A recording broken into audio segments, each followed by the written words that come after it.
Dave, how about you tell us a little bit about this Ariana album? We talked about your guy Mac, and then we got Ariana's Sweetener. Just what, 2 weeks later?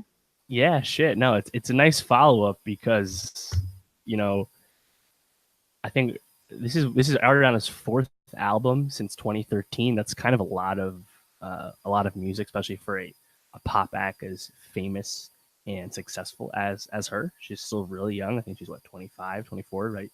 And having the Mac Miller breakup kind of be like the like the detente to her fucking like past year. I mean, she had the Manchester bombing, right, happen at her show, and then the Mac Miller relationship happens, and then this Pete Davidson thing happens, which I'm sure we can get back into.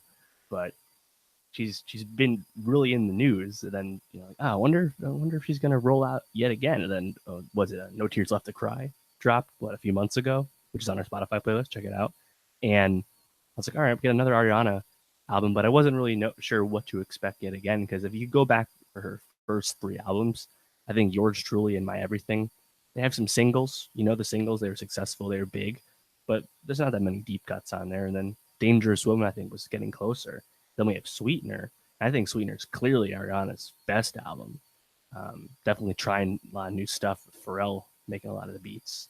And I think it's one of the best pop albums we've had this year. I mean, I'm not as enthusiastic about it as, say, Dua Lipa's album from last year, but thinking back, it's one of my favorite pop records 2018. I think it's got a lot of cuts on it. I mean, what did you think?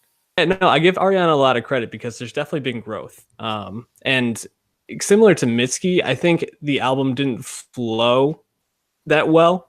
Now, granted, I'm not the biggest Ariana fan, but I don't really feel like Pharrell is the right producer for her. I feel like Pharrell is so funky. I saw that take a lot on Twitter. A lot of the Ari stans were like, really? Get her away from Pharrell. What is he doing? Blah, blah, blah.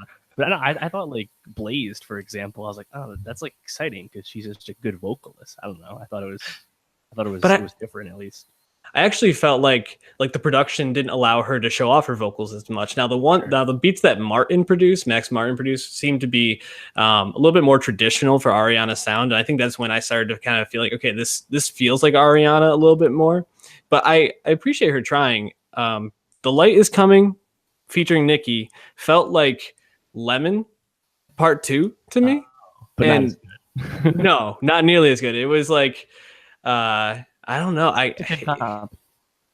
Yeah, that because I was listening to the beat. I was like, I just kind of want Rihanna to drop in on this real quick and like liven this up. I get it, how I live it. Yeah, exactly. I mean, I thought Sweetener and No Tears Left to Cry were by far the best songs on this, but I just also felt it was weird near the end to have a song literally named Pete Davidson. Well, the rest of the album aside, naming a song after your boyfriend of a month is, or fiance of a month, is fucking stupid. Did you see? Won't age well. Did you see those pictures of Pete Davidson in like, I don't know, it was like some like high fashion from like Reebok or something? He looks, I don't know, it looks like a little like vampire or something, or a tall vampire, I guess. It's crazy. Yeah. Well, he's been hanging out with like Machine Gun Kelly recently. It was in one of his videos, and it's like, Pete Davidson, he didn't sell out or anything. He's doing this thing, but going all the way in. Crazy, but I don't know. Like those last three songs on Sweetener, you have Good Night to Go and Better Off, songs clearly about the end of a relationship with Mac Miller. Yeah. And then Get Well Soon, which is, a song about moving on, Manchester bombing. And, right. And it's like she's obviously talked about that a lot when it happened last year, but this is the first like song that's been obviously about it. So it's weird that she has then the Pete Davidson songs right there too, which I think is, it sounds pretty heartfelt. I think it was cheesy or anything. I just think calling it that is pretty ridiculous. So to have those like three like meaning, well-intentioned lyrical songs at the end, again, like it doesn't flow because like you have none of that in the rest of the album, right? The rest of the album is her doing her pop shit, her normal stuff. So I agree that the album is maybe a little all over the place, but I think most of it is good. So the title track Sweetener. So you really like that one? I think it's one of the better songs on the album. I don't know if I like it. I just think it's one of the better songs. Yeah. So I listen to that song a lot because like I think the song starts out amazingly, her vocals, and then I just I think that hook sucks. It's Get not. it, live it. Like I was like, oh, come on, you ruined it. I thought the rest of the song was great. Yeah, It'll probably grow on me anyway because it's catchy.